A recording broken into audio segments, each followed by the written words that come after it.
Tara mga ka-welder boy, samahan nyo muna ako. Maglalagay pala tayo ngayon ng lifting eye. Dito nag-grind muna ako para pumantay yung paglalagay natin. Saka ito palang na paglalagay natin, ang tawag dito planted column. Maglalagay na tayo dito ng lifting eye kasi ready for erection na to.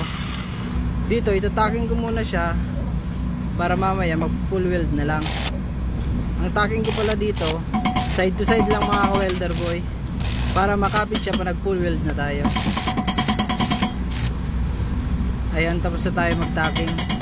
Full weld naman tayo mga ka-welder boy. Dito pala sa kabilang side muna ako nag full weld para hindi siya mag-disalign. Pagkatapos niyan sa kabila naman ako. Pag ganyan kasi nagkokontrahan sila kaya hindi talaga sila magdi-disalign.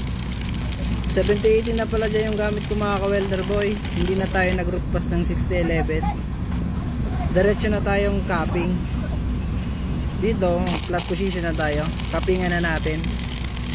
Tapos pala mga ka-welder boy, sabi ng mga kasamahan ko dito, sa pagkakabit pala ng lifting eye, dapat meron na tayong tiwala sa hinang natin. Kasi ito yung magdadala ng bigat ng ikakabit nating I-beam o planted column. Kung mahina yung pagkakahinang natin dito, bibigay ito, magkakos pa to ng disgrasya. Kaya at kung sakali man na magkakabit din kayo nito, galingan na lang natin mga ka-welder boy para hindi tayo mag-cause ng disgrasya. Kahit pa paano naman, may tiwala na tayo sa hinang natin kahit bagong pa lang tayo. Kaya tinira ko na to, sayang naman ang experience. Ito pala yung mga ka-welder boy yung hinang natin, no? Kakayanin kaya ng hinang natin dalhin tong planted column na erect ngayon. Babaliktad na lang to, tapos hinang uli, tapos ayun, erect na to mga ka-welder boy. Ito pala yung katulad niya mga ka-welder boy, oh. Ganyan siya. Doon siya i-erect sa gitna.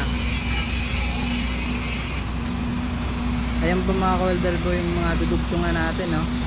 Marami pa. Ganyan lang, maraming salamat.